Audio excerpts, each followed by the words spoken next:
Barusan kita saksikan pernyataan dari Kabasarnas Henry Alfiandi yang menyatakan kepada rekan media melalui konferensi pers yang mengatakan bahwa berfokus saat ini pada penyelamatan ataupun juga korban dari gempa bumi yang saat ini secara langsung. Yang artinya pendataan, analisa juga dan juga tindakan apa yang akan direkomendasikan terkait juga dengan bagaimana koordinasi dengan sejumlah pihak untuk proses evakuasi, penyelamatan dan proses lain yang berlangsung di lapangan.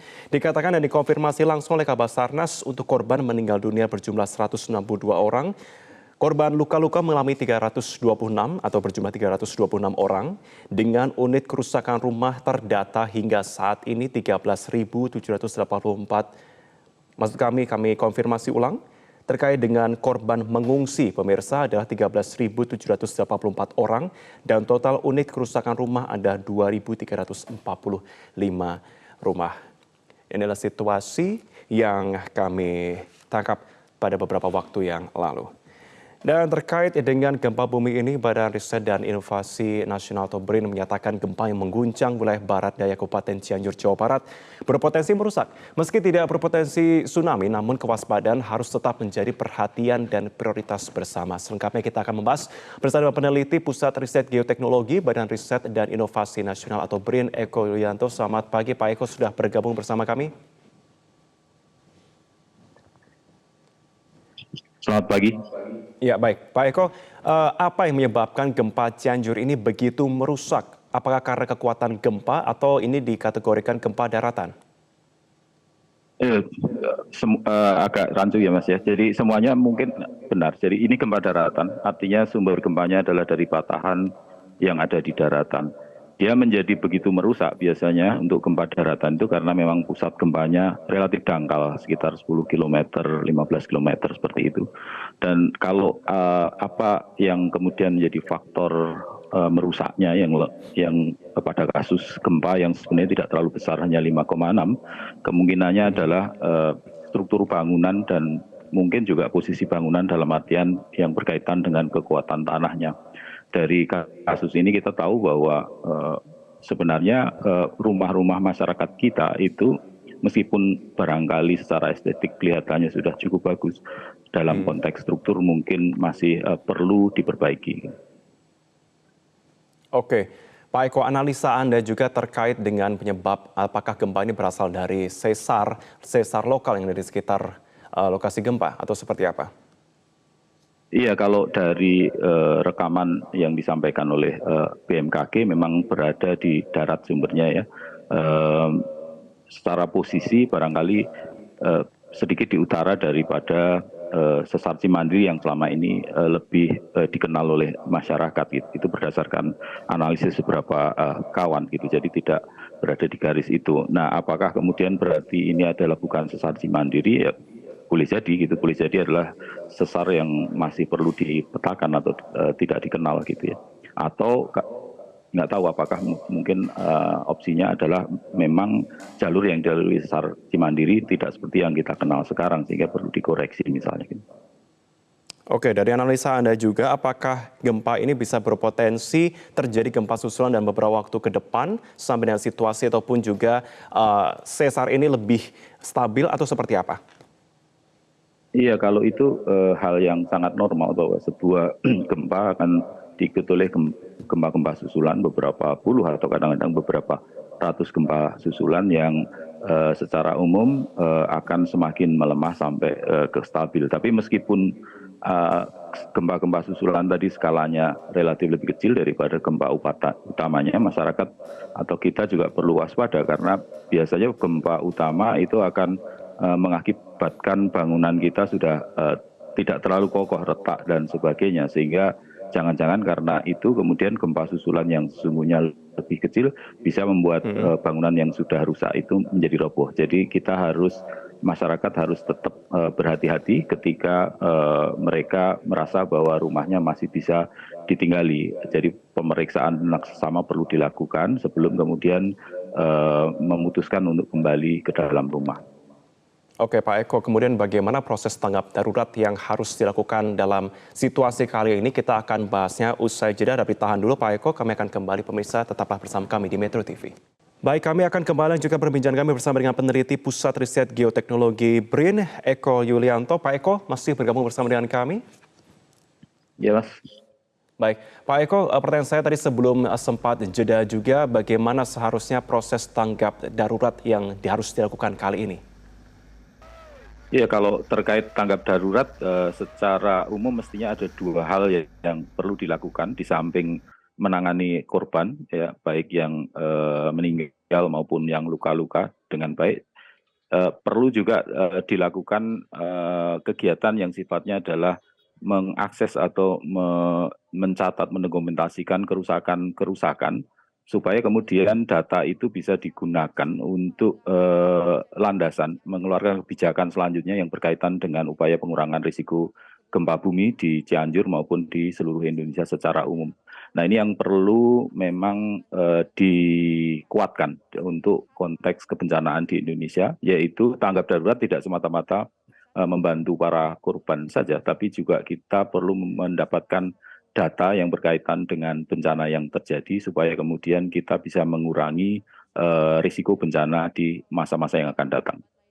Oke, untuk wilayah Ciganjur sendiri, Pak Eko, kami melihat tadi melalui pantauan kami menggunakan drone dan juga rekan kami memantau di lokasi, memang masih banyak ya lokasi-lokasi yang rawan terjadi longsor. Jadi katakanlah ketika terjadi ada getaran ataupun gempa susulan itu bisa menyebabkan longsor. Benar demikian, Pak? Iya, kita tahu sekarang kita juga sudah berada di musim penghujan. Seandainya gempa tidak terjadi pun, wilayah Cianjur khususnya adalah masuk pada wilayah yang rawan longsor. Dengan adanya gempa ini tentunya risiko itu menjadi lebih besar karena adanya guncangan gempa. Maka kemudian kita masyarakat juga harus berhati-hati ketika menyadari bahwa misalnya tempat tinggalnya berada di kaki lereng atau kaki tebing misalnya, karena efek dari masuknya air dalam jumlah besar karena hujan dan kemudian ditambah dengan guncangan boleh jadi akan memudahkan tebing-tebing dan lereng-lereng itu menjadi longsor. Iya, kalau kita lihat, tapi sudah terlanjur ada banyak pemukiman yang ada di sana, Pak Eko. Bagaimana masyarakat bisa Ya. mengetahui bahwa mereka tinggal di kawasan yang di bawahnya dilintasi sesar? Kerusakan tidak harus terjadi atau tidak semata-mata terjadi tepat di garis sesarnya gitu. Kalau di hunian yang berada atau bangunan yang berada tepat di garis sesar mungkin tidak banyak yang bisa dilakukan karena itu harus kemudian dihindari gitu berada tepat di garis sesar. Kerusakan-kerusakan yang terjadi sekarang yang kita lihat itu berada tidak di garis sesar namun dia cukup dekat, itu yang pertama. Kemudian yang kedua lebih faktornya adalah karena kualitas bangunan tadi gitu. Jadi struktur untuk rumah-rumah dan bangunan itu memang struktur yang belum mempertimbangkan beban gempanya gitu. Sehingga dengan guncangan gempa skala 5,6 maka bangunan itu sudah mengalami kerusakan yang parah gitu. Jadi yang perlu kita perhatikan adalah bahwa gempa itu gelombangnya merambat ke segala arah sehingga kemudian tidak berdekatan dengan sumber gempa pun bisa menjadi bencana atau menyebabkan kerusakan dan korban lebih karena misalnya tanah yang kita tempati, tempat kita berada itu tidak cukup kuat, lunak, dan kemudian juga yang lebih penting adalah bahwa struktur rumah atau bangunan kita memang tidak dibangun dengan mempertimbangkan adanya guncangan gempa itu tadi. Oke, kalau kita lihat apakah BRIN sudah memetakan lokasi lain di Cianjur ini yang memang berpotensi mengalami bahaya serupa? Secara umum sebenarnya pemetaan yang berkaitan gempa itu dilakukan biasanya adalah yang pertama terkait dengan sumbernya, yaitu sesar-sesar aktif itu tadi. Untuk wilayah Cianjur yang sudah jelas dipetakan adalah sesar Cimandiri gitu ya. Nah, seperti tadi saya kemukakan bahwa ada kemungkinan sumber gempa yang terjadi kemarin itu adalah bukan sesar Cimandiri tapi berdekatan dengan sesar Cimandiri. Dan kemudian pemetaan kedua adalah yang berkaitan dengan respon tanah kalau ada guncangan gempa. Nah itu meskipun di beberapa tempat secara setempat-sempat dilakukan, tapi kebanyakan tempat belum dilakukan secara cukup detail sehingga kita belum mengetahui informasi atau data yang detail terkait dengan respon tanah jika ada guncangan gempa. Tapi secara umum sebenarnya itu sudah dilakukan ya pada skala yang sangat umum, misalnya berdasarkan dengan sumber-sumber gempa yang diketahui gitu. Misalnya yang tercantum dalam peta rawan gempa Indonesia yang dikeluarkan oleh PU misalnya. Oke, artinya ini belum berada tepat di pertemuan begitu ya, tapi ini berada di dekat dari titik itu ya. Apakah di wilayah Cianjur ini, Pak Eko, ada potensi gempa intensitas lebih tinggi atau lebih dalam dan beberapa waktu ke depan, atau ini sudah menunjukkan tanda lebih stabil? Eh, bukan anu ya, saya koreksi sedikit Mas ya, bukan tidak berada di garisnya. Kita tidak tahu yang jelas gitu. Garisnya itu ada di mana. Kita hanya tahu pusat gempanya. Dan untuk skala biasanya gempa skala 5,6 sayangnya kemudian dia tidak menimbulkan retakan di permukaan atau rupture di permukaan sehingga kemudian kita agak sulit mendeteksi di mana garis sesar itu berada. Tapi berada di dekat garis sesar itu juga sudah akan menyebabkan kemudian bangunan rusak. Yang terkait dengan apakah kemudian ada potensi untuk terjadinya gempa dengan skala lebih besar, ya kita tahu di Cianjur melintas dari Muara Cimandiri di Sukabumi sana, sesar Cimandiri yang disebut sebagai sesar Cimandiri. Itu cukup panjang dan biasanya untuk gempa-gempa darat itu guncangan gempanya itu bisa mencapai skala di atas 7. Mungkin pada konteks Sichuan atau pada konteks Riset misalnya itu 7, sekian. Demikian juga dengan sesar Cimandiri itu. Hanya kemudian kapan itu akan terjadi ya kita tidak tahu gitu. Yang jelas kita punya sumber sesar aktif di situ dan selama ini memang kita belum dalam sejarah gitu ya, dalam sejarah beberapa waktu yang lalu itu belum pernah kejadian sebesar itu. Jadi ke depan ada kemungkinan bahwa yang besar itu terjadi dan menyebabkan gempa. Oke, baik. Pak Eko Yulianto, dapat tahan dulu, kita akan lanjutkan perbincangan kita usai jeda. Pemirsa tetaplah bersama kami di Breaking News Metro TV. Ya, kembali kita akan bergabung bersama dengan peneliti Pusat Riset Geoteknologi BRIN, Eko Yulianto. Pak Eko masih bergabung bersama dengan kami? Ya, Mas. Baik, Pak Eko, kami konfirmasi apakah ada data terkait dengan identifikasi sesar aktif di wilayah Jawa Barat untuk kita antisipasi? Itu dilakukan oleh tim di bawah koordinasi dari PUPR ya, sehingga kemudian secara periodik itu akan diperbarui. Misalnya yang terakhir dikeluarkan di tahun 2017 kalau tidak salah. Dan nanti kalau ada 5 tahun ke depannya ada proses identifikasi sumber-sumber besar baru, maka data itu juga akan diperbarui.